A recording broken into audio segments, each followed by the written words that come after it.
All right, and we're live. Hey, everybody, welcome to the Multiverse Show, episode 113. Greatest show on Mondays. Thank you guys for tuning in. As you guys know, around this time of year, everyone's off doing whatever they need to do. So Sam's not going to be on the show tonight. He's actually a bit under the weather, and James is going to be sleeping in a little bit because, as you guys know, his film particular critique last episode was pretty tough. And he's been trying to catch up with the family for this time of year. So we're going to give him the night off. But everyone will be here for the Game of the Year show. But we have the greatest of the three. Rounding out the Trinity on the show. We have the Titan of Texas himself. The voice of the people, Fame Entertainment. What's going on, people? Fame Entertainment here from TickGamesNetwork.com. And I'm happy to be back on the greatest show on a Monday. My apologies for being absentee as of late, but I'm ready to get the ball rolling tonight. Yeah, buddy. And we have the Don on the Leash himself, fresh from the suspension streets, Mr. Mike Peter Truth. What's going on, guys? Thank you for joining us for another fine episode of the Multiverse Show. As always, we have a great show planned for everybody tonight, so let's get it started. All right, guys. And so since it's been a little while and Fame's been gone a little bit, I mean, we know you've been busy. What have you been playing, sir? What have I been playing? Jesus, you got to think before. Well, I did stream a lot of Strange Brigade not too long ago. I started streaming about 3. Wait, you were on Strange Brigade, man. You didn't tell me? Yeah, well, we did a double XP side quest, me and Demi, and we streamed about 3 hours the other day. Man, you should have told me, dude. I would have been on. I've been looking for an excuse to play that. All right, well, here's the excuse. This weekend is Double XP Side Quest episode 8. And we will be streaming Strange Brigade again. So you can be on it with me and you're co-streaming with me as well. How about that? All right. Cool. But yeah. That sounds like fun. Strange Brigade, it was kind of pretty much been it, besides, of course, my Madden, which I'm not going to keep going back into that spiel, but Strange Brigade, Madden, and of course, I've been playing a lot of Smash. I'm thoroughly enjoying, and I don't really play Smash like that. Like, I'm not gonna lie, if I was halfway tempted to play right now during the podcast, like I'm that tempted, but I am a bit of a Smash quote unquote noob. I'm going to play fighters like that, and we'll play Smash like that. But who you maining? Who's your main? Who's your main? Beans. Kirby. Beans. Kirby. Oh, okay. All right. I can respect that. Kirby. I respect that, man. Kirby is a street. No. Kirby is kind of, I'm not going to lie, like, Kirby kind of OP. Oh, he's OP in this one? Like, for me, like, for my style, does he still have the old kit where, like, is it the up B does the slash down blade, like, the side B pulls out the hammer. Yep. All right. Down so, like, B, dude, I'll tell you. Yep. All that. Dude, I'll tell you this: the combo I used to do when I used to play competitive. Because way back whenever Brawl was out, I was playing Brawl competitively in college. But Kirby was my default go-to ever since Smash 1 has been my go-to, dude. If you go in there, you start the combo with that up B, you knock him up in the air, you smack him over with a side B there, and then you try to drop him down, and right before you hit him with the rock, and then when you're about to drop down, right when you're about to hit the ground, switch out to a side B and smash him again and start over. They won't have a chance to recover. It's great. Love it. But dude, my main was Ganondorf. Ever since Brawl, I've been on Ganondorf, dude. I love Ganondorf. But yeah, man, you got Switch Online? Oh yeah, I got online. I don't have Smash yet. Oh, okay. Well, when you get it, let me know, man. We can run some lobbies because I'm really sticking with Beans right now. I will eventually open it up, but while I'm playing right now, like I'm trying to get all the Kirby in that I can. Mm-hmm. All right. While we're bringing this up, Mike, who you main on Smash? I don't have the new one yet, but I will tell you that in general, Brawl, I was a Snake main, and Smash 4, I was a Bowser main. I always gotta respect people who main the heavies. I always gotta do that. man. Oh, what was it? Man, they just thinking about Smash. You want to go pick it up right now? Go get it. You got me hurting right now. I'm like, that's snow out there. It's worth it, dude. No, listen, like I mentioned before, back in college, we used to play competitively, and we would play for like pizza and money and stuff, which was great. You get some extra cash on the side. But we used to do duos. My roommate, he would do Bowser was his main. So and so we do Bowser Ganondorf. So That's an interesting that was always matchup. fun. Oh, dude, it was fun. We always play on Luigi's Mansion. I love that map. Because all you had to do was you stand in the center of the house. If they came close, you knock them straight out of the house again. And if you get lucky, the house will collapse on top of them. You just stay in the middle by the supports. Every single time you hit them past it, it weakens that support every single time. But anyway, what you been playing, Mike? Other than NBA Live, Madden, mostly I've been playing Battlefield 5. I've really been getting into that. It's an excellent game. It's definitely going to be in the discussion for me for one of my games of the year. I'm really, really enjoying that. But other than that, I did play a little bit of Ashen. I think it's a great game. I think the mix of the Souls, Bloodborne style gameplay with that minimalist aesthetic that it has going for it is actually an intriguing one. I like it.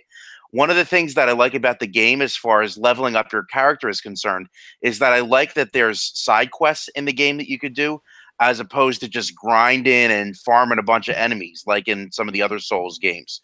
So I've been really enjoying that too. So that's kind of what I've been playing lately. Oh, nice. Let's see. I've been playing a little bit of Red Dead. I'm not gonna lie, the online portion of Red Dead's kind of turned me off from Red Dead in general now. That grind is too real, dudes. That grind is ridiculous. Oh, No, dude, like it's not even funny. Like at least with GTA, they can make you feel like you were earning a lot of money, but while not really earning that much money. Because like okay, so like we used to play GTA Fame because we did that a couple times where we would go play. You go hold up a convenience store. You get $150. It's $150, but like a ratty novelty T-shirt costs $300. So it's like, oh, yeah, that's not really a lot of money. But like you could argue it was inflated and such. But with Red Dead, you don't even feel like you're earning money. Like if you kill somebody and loot somebody, if you're lucky, they have 8 cents on them. If you're lucky, and they have guns that cost $1,000. So it's like this is not, and that's not even including customization. That's a straight stock gun, no customizations. It's just it's insane. Like before the patch, if you wanted to get, well, like here's how bad it was. So you have the gold bar system, and you need 10 nuggets to get a gold bar. No, sorry, you need 100 nuggets to get a gold bar. But if you did a main story mission, you get 1/10 of a nugget. And so doing all the story missions in the online portion, you couldn't earn enough to do anything. They calculated you would need, what was it? It was something like nearly like 50 hours to get 1 gold bar based on the grind. That it was so bad. And like to give you an idea of how much a gold bar actually buys, it costs 5 gold bars to buy horse insurance. Oh my god. That's like 200 hours. Like they fixed it since then. But it's still not better. And they basically said, "Oh yeah, things don't cost as much, and you get a little more in terms of the gold for doing missions. That's great, but we're gonna cut down all the methods of actually making money in the game. We're gonna make it so fishing and hunting is worth less than before, and it already wasn't worth much anyway. So they made it even worse. My bad. That's really turned me off. That's really turned me off from Red Dead. But I've been playing what was it? I haven't played much of Spyro this week. Battlefield 5, Darksiders 3, and kind of replaying a lot of the games. I did my game of the year list today, but I've been replaying a lot of games, just trying to get an idea, see so I can build my list for the game of the year show next week. But anyway, fun. So we had something interesting that happened last week. We had our yearly game of the year show with Jeff Keighley being the host, and man, I'm gonna say this now. That show was probably the best show he's ever put on. My only complaint was that it was too long. Yeah, it was over 3 hours long, dude. Man, I was so bored. But I will say his pacing, the announcements, the reveals, the way they handled a lot of the segments was really well done.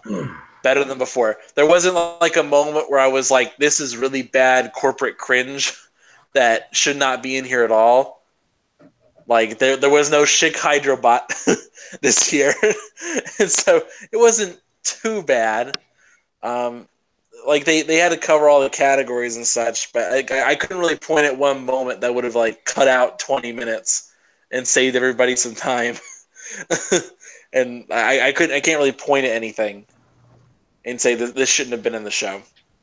But I kind of wanted to kind of go through the show, not like point by point, but just standout moments for each of you guys. Just little things you noticed, things you had a problem with, things you really enjoyed. It's just kind of first come, first serve. Just say what comes to mind. What's the guy from A Way Out? What is his name that was on stage? Joseph. Is it Ferris? Joseph Ferris. That was extremely cringeworthy. They put him in the pre-show too. I know they brought him back because it was just he just doesn't seem comfortable, so he's just spitting out whatever is on the top of his lips. It just seemed really off to me. Maybe because I don't like Ninja. I don't like what he stands for, which is I can be a certain way and lie my way into being famous. Everything about showing off Ninja drives me nuts. Having Phil and Sean Layden and Reggie on stage together was amazing. It just sucks that it turned into they had good intention behind it, but all it is more pictures for fanboys to run around and have fun with like a bunch of idiots. I get the premise behind it. It was great. It really should show people you fighting a console war for what? These companies, they all get along. That was awesome. Nintendo announcing an exclusive Marvel game. That was kind of dope. Yeah, Ultimate Alliance 3. Let's stop on that for a minute.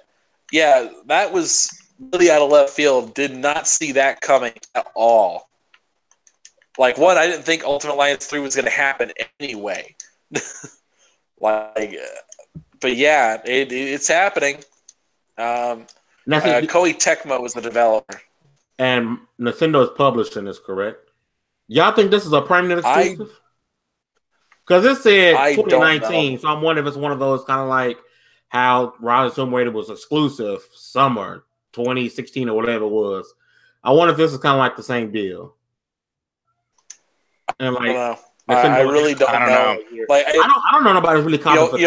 If it was Activision, I would have no question saying that's not exclusive whatsoever. Yeah. But this is not. This is Koei Tecmo and Nintendo. So, and I'm cool really don't know. I have a Switch, so it doesn't matter if it's multi-plat. I can play regardless. But it's a good get. I think it's Microsoft needs to do something because now they're the only platform that's not in business with Marvel to get an exclusive game. Like, it's time to, make a Punisher game happen or something because Nintendo's going out there and they're throwing money at Marvel. Sony threw money at Marvel, had a deal with Marvel.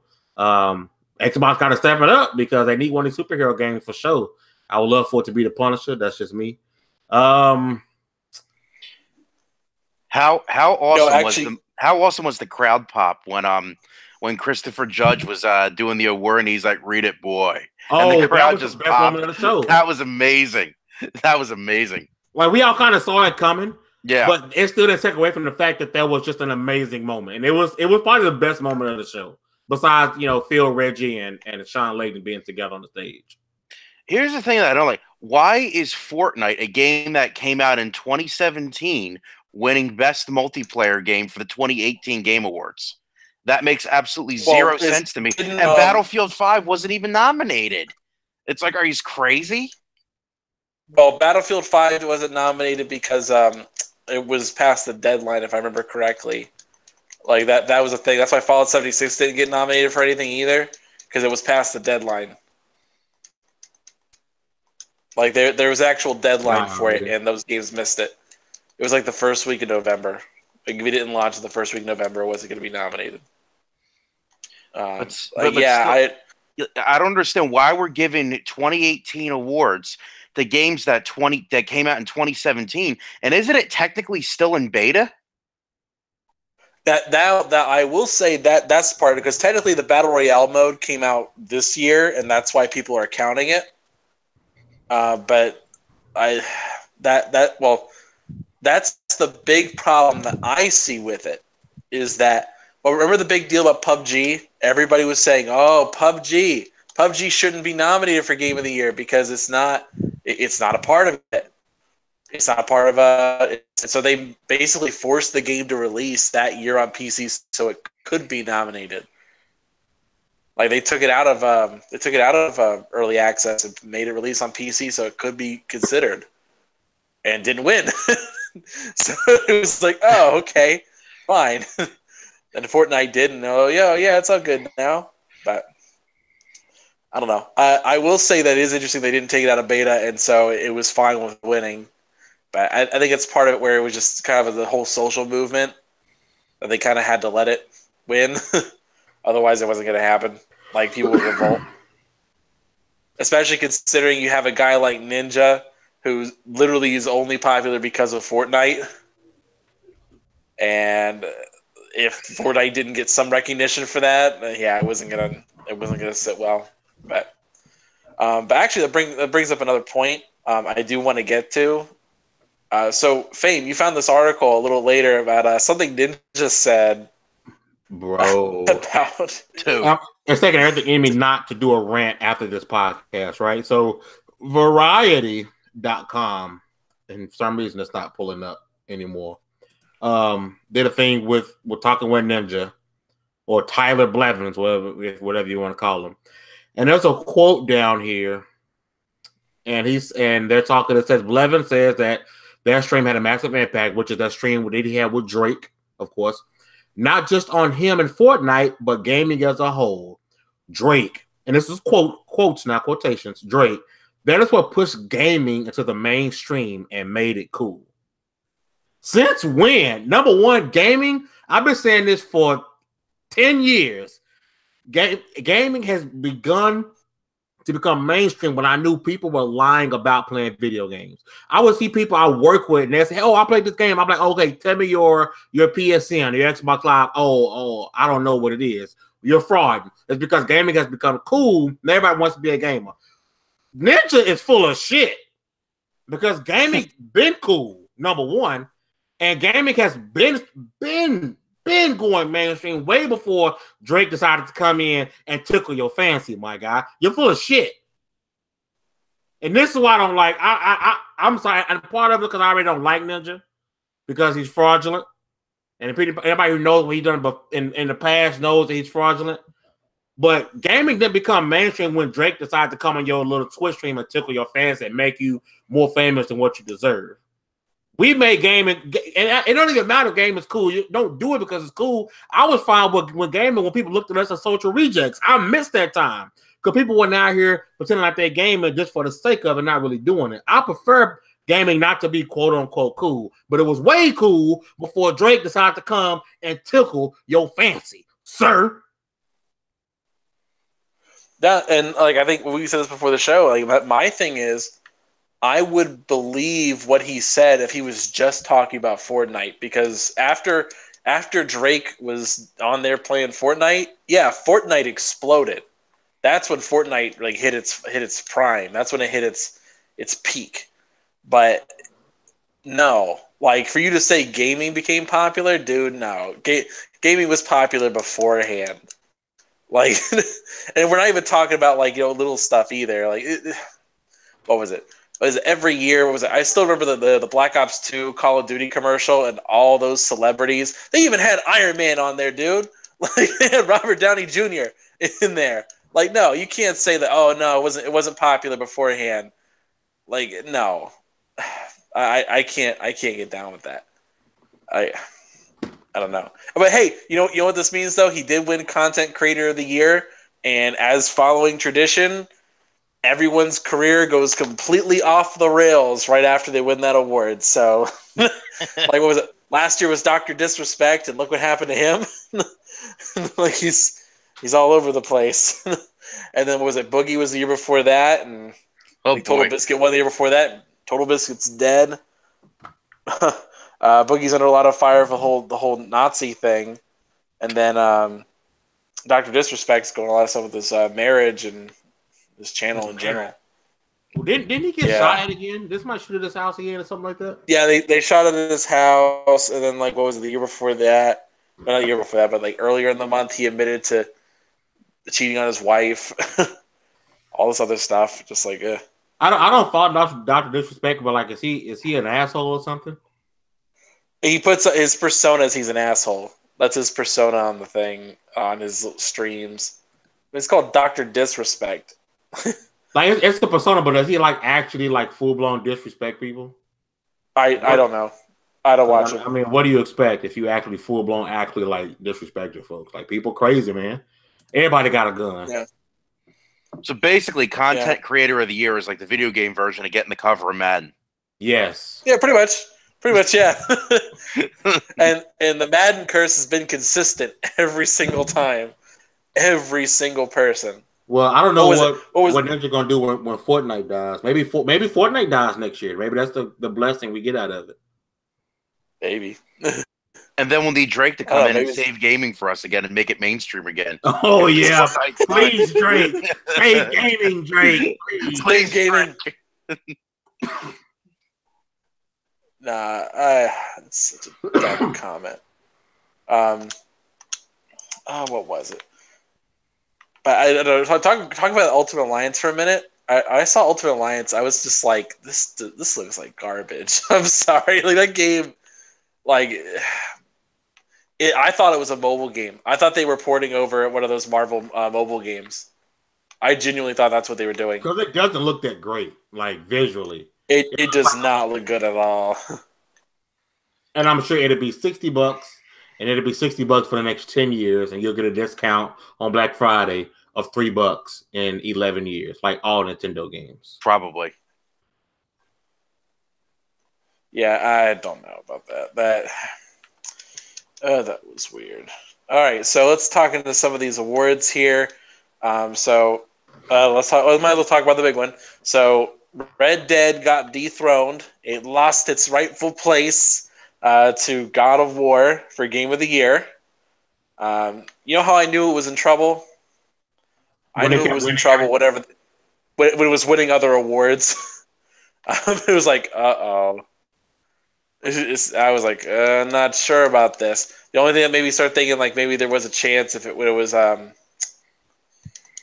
whatever they started letting God of War win a couple. I thought maybe there was a chance that it might not win Game of the Year necessarily, but I don't know, dude. I think ultimately in the long run, I think it's much better that God of War won than Red Dead. Besides the short term, like, oh, fanboy's gonna fanboy kind of thing. Besides that, I'm more looking at it from the perspective of Rockstar needs to change significantly. Like just like when Red Dead 2 came out and they had just the single player, everybody was loving Rockstar. But then after playing the multiplayer, that grind is so bad, and you get the idea of where their priorities are and their mentality. What was it? Remember the news article that came out right before the game launched about the 100-hour work weeks people were putting in? Let's remember Cory Barlog from Santa Monica.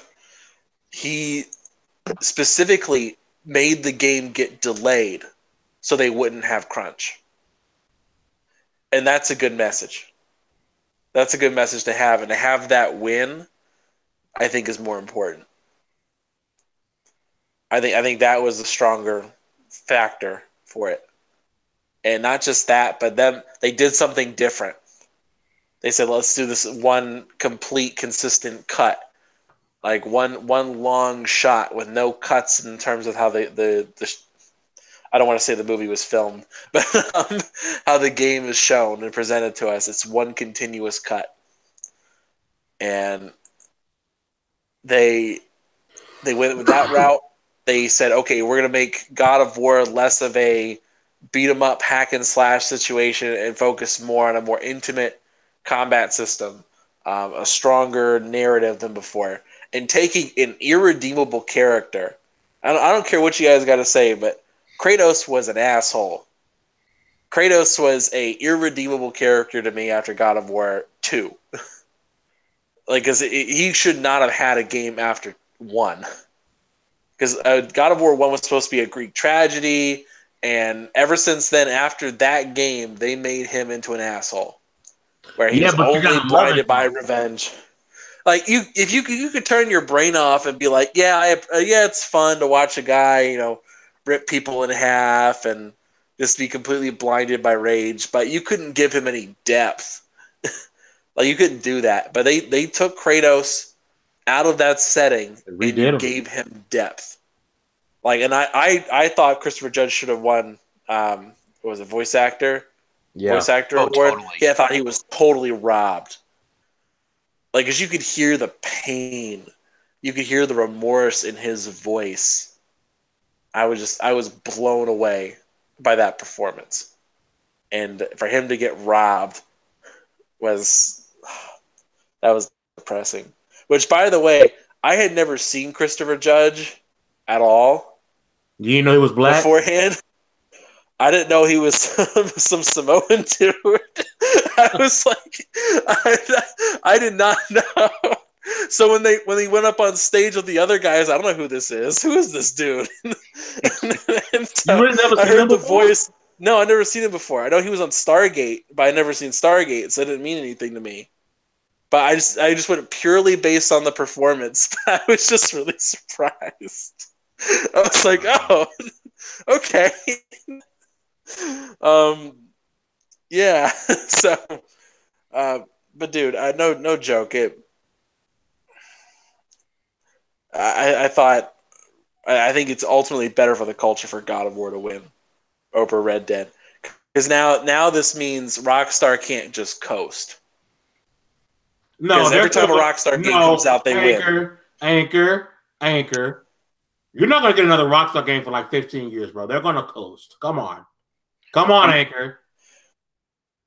No. What I mean by coasting is like they're gonna have to do something. They're gonna have to do something to get people back. It's not gonna be that easy, critics wise. I don't think they're gonna do anything different than what they did after GTA 5 came out. I think they're gonna just sit there. What they have no incentive. They honestly, it not Red Dead not win a game of the year is not incentive enough for Rockstar to do anything different. I will say it's not incentive enough. It's gotta see. This is the thing that pissed me off too. Is they intentionally waited to do the multiplayer till after reviews were already out, and that makes me mad. Because if people could play Red Dead Online the same time, like for the review, dude, I guarantee you the scores would not be as high as they are. Is it that bad? It really is not. It makes the game look bad. Like I said, my opinion of the game dropped because of it. It detracts from the overall package. Yeah, it really does. It really does, because it's more. If you look at it as a total package, you look at Red Dead Online and you say, this is really poorly thought out. And every review does not include the multiplayer whatsoever. They look at, and I always look at the total package. Like, what's the value? What are you offering me? And it's not there for this. It's not. And I'm very disappointed. I'm really disappointed in what they have to offer. It makes the whole experience worse. I haven't played the game, so I got no dog in this fight. Yeah, no, like the Red Dead single player is a lot of fun, dude. I have a great time playing that game, but they really messed up with this. They're gonna have to work to get me back on there, and I want to live my cowboy fantasy. I want to do it, but I won't if this is the way it's gonna be. If you're not gonna respect my time, I'm not gonna respect your time. So I'm not gonna grind for 20 hours to go get one gun. I don't want to do that. I got better games to play. Like I'm not saying I'm not gonna willing to put in work to grind. I'm not saying that at all. I'm saying, hey, don't waste my time. I got things I can do. You're not the only game out here. Yeah, so. Anchor will go play Fortnite because it's cool. Because of Drake. No. Yeah, because of Drake. Because Drake saved gaming. No, so actually, let's talk about that for a minute. So I thought one of the big standouts was Obsidian. I thought they were coming after Bethesda. They were coming at them hard. You guys, okay, so you guys, they announced the Outer Worlds coming out in 2019. Looks fantastic. They got the original creators of Fallout as well as the original creators of Fallout as well as who is it called? The Obsidian Studios themselves, and which Microsoft now owns. You know what? Microsoft has a dilemma on their hands. Think about this, because of course Microsoft owns Obsidian. Obsidian owns the IP for this game, correct? Mm-hmm. Yeah, that was confirmed today. Take-Two Obsidian owns the rights. Take-Two has the publishing rights, and according to Randall Thor, for the first game, according to Randall Thor, Take-Two has first refusal on a sequel. So that means Microsoft can do one or two things. They can allow us, if this game is great, they can allow City to make a sequel with Take-Two, let it be multi-plat. Option 2, buy the publishing rights from Take-Two so they have no dog in the fight. Or 3, abandon the IP because Take-Two won't sell it. Because ain't no way in hell, in a PR move, Microsoft is going to be able to get away with this new studio being a multi-platform as a multi-console studio with this game. It'll be a PR nightmare. So they got 3 options. Let it die, or see if Take-Two will sell it, the publishing right. Because according to Randall Thor, they have first refusal for a sequel. Mm-hmm. Microsoft has a dilemma on their hands. Yeah, it's definitely going to be interesting. But I mean, based on what we've heard as well, is that this is not the only game that they've been working on. This is just one of them. So supposedly they're working on a different game that Microsoft was more interested in than this. Does the other game already have a publishing deal with somebody else like this one did? Apparently not. This one was already like it was just going to happen either way. This one was in-house. Yeah, this one's in-house. This is not anybody else involved, but it's not as far along as this game is that they're working on. But the big thing too, and I found this to be very smart on their end, was that with this game, this is specifically going after people like me and more disgruntled Fallout fans who didn't get what they wanted out of Fallout 76. I mean, I got what I wanted, so I mean, I don't really care. So that's a little different.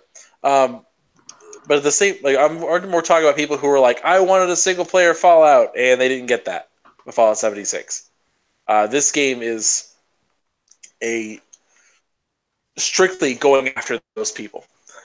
These are people who, they the way they marketed it, everything that they showed, they said, hey, we're from the original creators of Fallout and the developers of Fallout New Vegas, arguably the best Fallout game. Here's our new Fallout game in space. Because that is all I got from it was that it's a more I don't want to say bombastic. That's not really the right word for this. Maybe in your face kind of game where Fallout's generally pretty muted. Like, yeah, it's funny. And if you watch the trailers for it, they show you the funny stuff too. But the design and tone is very somber. And it's supposed to contrast with the light poppy music from the 40s. And that's what creates the charm of Fallout. And this one is specifically going after people who didn't get that. Did you guys watch any of the gameplay for this thing? Because they released like 20 minutes of gameplay. I didn't see the gameplay for it. No. Fame, you see it at all? Not really. Dude, it is Fallout New Vegas. Exactly like Fallout New Vegas. They have their own VAT system. They have their own perk system. It's exactly the same thing. Like VAT system that slows down time. It does everything. It is Fallout New Vegas too. Like it is that game. Like they have the same dialogue system as the old Fallout games. Everything. Like they are going full RPG, and it's still a Western kind of theme to it in space. It's a space Western. So I'm really excited for this game. It's got me giving Bethesda the side eye. Like, what have you done for me lately? Are you turning on God Howard, Anchor? No, I'm not turning on God Howard, but I'm like, no, I'll tell you. I'm looking over on the side here. Got something going on. Like, I'm a little interested. It's like you're not the only competition in town right now. But I will say I am definitely interested. I want to see what this scheme is going to be. My only fear about it is that they won't do enough to change this game from Fallout New Vegas, other than it being like a different setting. Like I want to see some advancement in their systems. Now, I will say one thing I found really interesting is they have a phobia system. Let me see if I can pull up a thing about it. But yeah, did you guys hear about this at all? Like this is something that could make RPGs way more interesting. So what they show you is in the game they'll have you can develop a phobia of something. And I gotta pull this up just to make sure I'm gonna tell you what it is correctly. 1 second.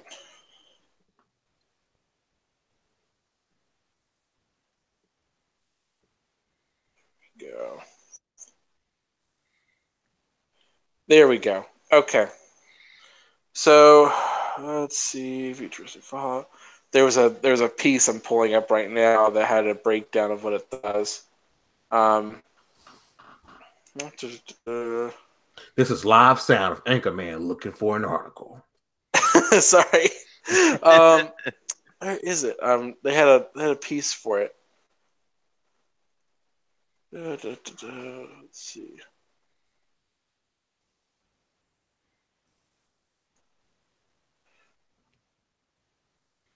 I'm sorry. Skip over me for a second. You guys talk about something else. I'll try to find this real quick. I had it right here.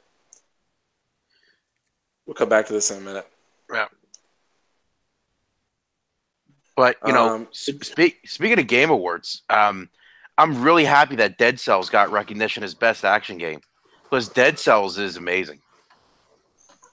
Mm-hmm. It's one of my favorite games of the year. Like, not spoilers or anything like that, but Dead Cells is definitely going to be in my top 3 for games of the year. Yeah. Oh, here we go. Here it is. So what will happen is you can develop a phobia against something. Like you could say, what you could do is remember those optional traits of Fallout 1 that grant you bonuses, but also balanced out with negative effects? Outer Worlds will have its own version of this, albeit a more limited one. Flaws essentially let players get a perk point in exchange for a phobia that lowers specific stats around certain creatures, enemies, or environmental effects. So, like, let's say you become afraid of fire. Your character is going to be worse around fire as a result. And I think one of the coolest parts, too, is they said the companion system is going to be different, too. They said the way the companions are going to work, your companion can straight up leave you. Like, if you do too much stuff around them that they don't like, they'll say bye. Like, you clearly don't give a shit about me being here. And then they'll just leave. I think Mike is playing Smash. I don't even have Smash yet. Oh. I hear a click, click, click, click, click, click, click, click, click. I know who it was. Sorry, that's me. I was pulling something up. You. I was like, because Mike is to play Smash in the podcast, I'm about to play Smash during the Nah, dude, I'm really excited for this game. I want to see what they're gonna do. I can't wait for this game to come out. But dude, this is a perfect time too for them to come out with this. Like, no joke. This is the perfect time. Yeah, right when Bethesda just had Fallout 76 drop, and this is before Starfield's going to come out. We don't know exactly when Starfield's going to come out, and so they're going to hit you with, oh yeah, you want a more Fallout, a more traditional Fallout experience? Here's for the developers of the best Fallout game that was ever made. Here's the developers. Bam. Oh, you're excited for a space Starfield game? Well, you're coming out 2 to 3 years from now. Bam. You can have it right now. You can get both in one fell swoop. But yeah, dude, I'm really excited. I want to see this game.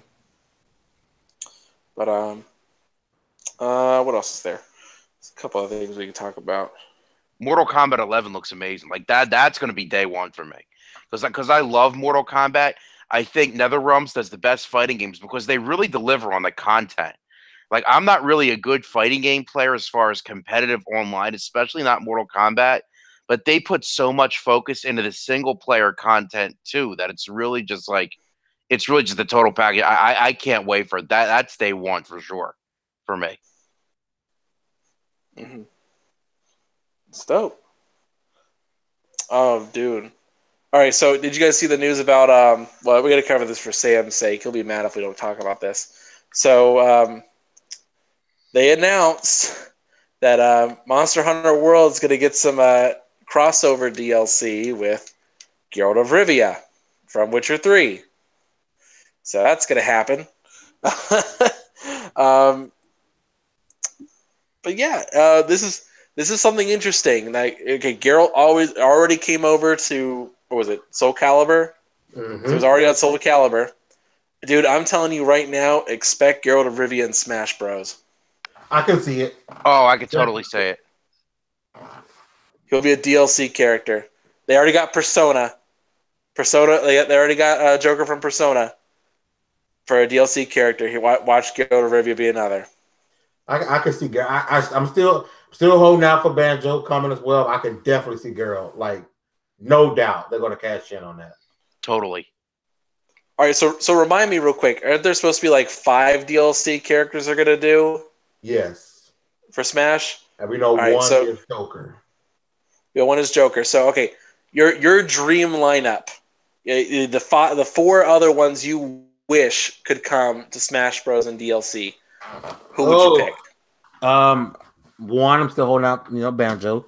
2 is Baloy. I barely more Baloy in my life. Oh, man. Who else? I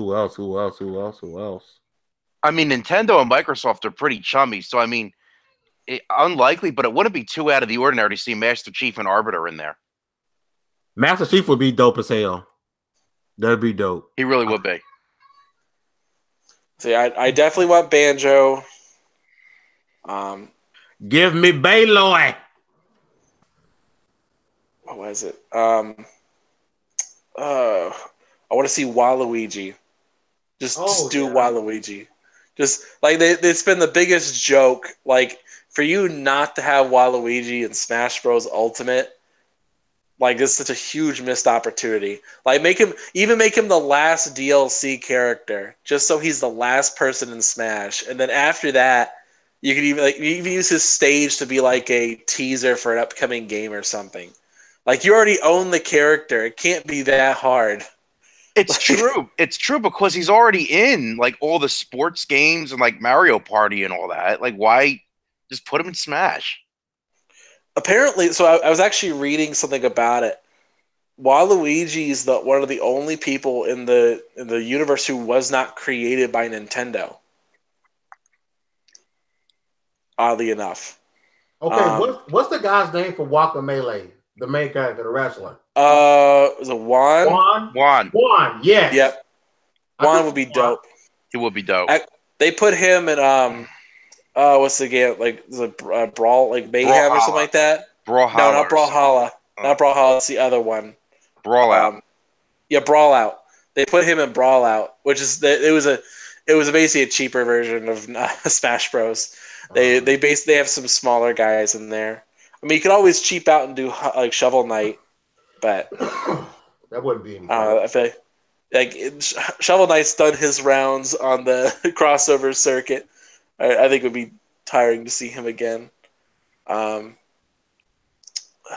really just want Banjo and Waluigi. Those are the two ones I want to see the most. I think everybody wants Banjo. Yeah, at this point. It's like, why not? Just do it. All right, so speaking of Waluigi, I just want to bring this up. So, like I mentioned before, I think this is the reason why they don't have Waluigi in the game.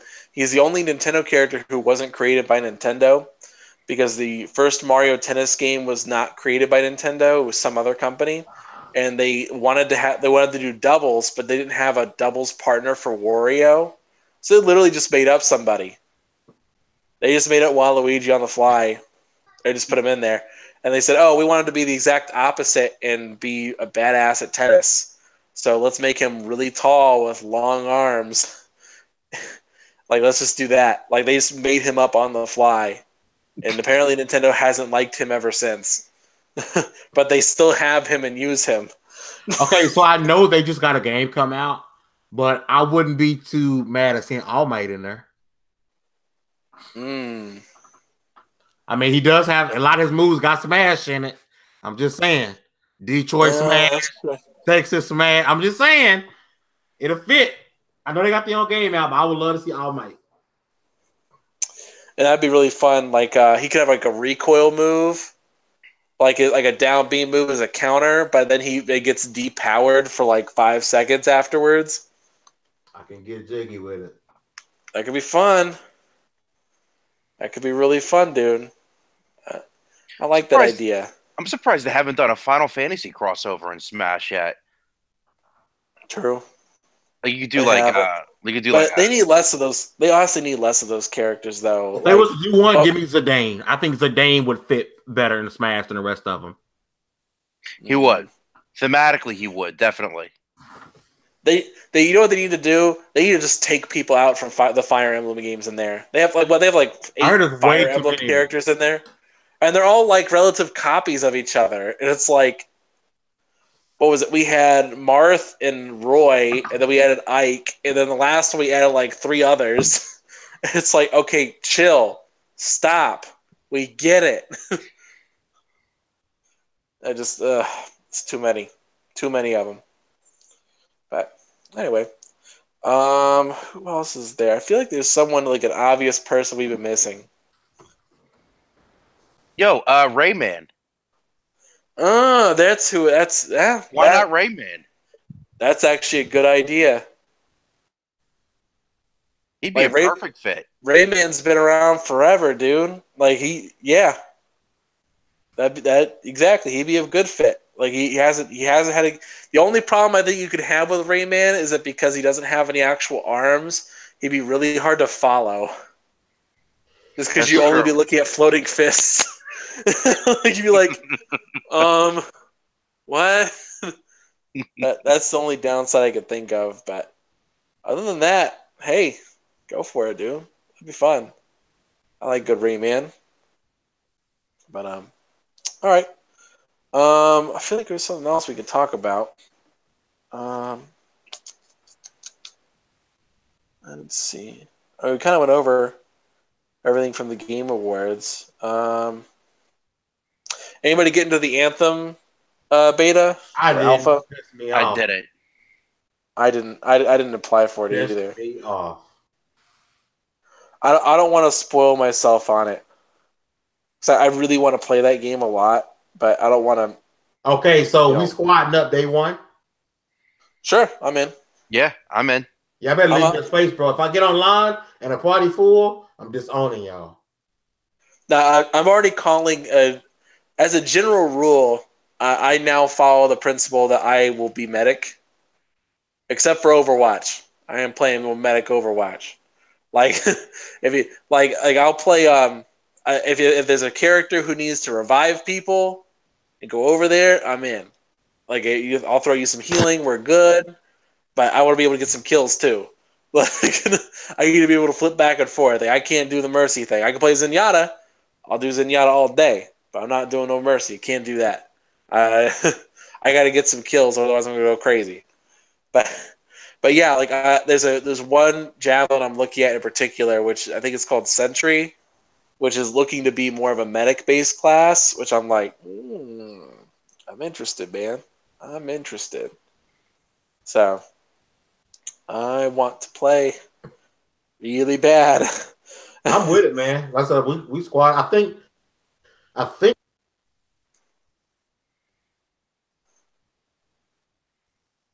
You there?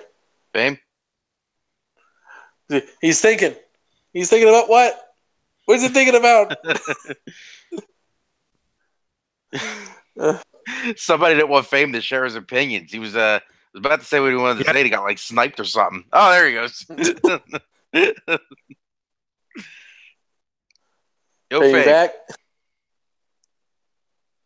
Y'all can't hear me? It's not. Yeah, we can hear you now. All we heard was I think, and then nothing. Dude, we went silent after that. No, I was saying was I think I ordered mine through Amazon, so hopefully it's here on time because I snuck in a bunch of pre-orders right before they took away the 20% from Prime members. I snuck in a bunch of pre-orders, so hopefully it's here on time. But if it's not here on time, you better wait for me or leave me a spot. Okay. Yeah, well, at least it's not like all the big stuff this year. At least it's not Destiny where it only has 3 people in a squad. Yeah, that's stupid. Ugh. Like that made me mad. I was just like, really? You gonna do that to me? Only 3 people? This is 2017 back then.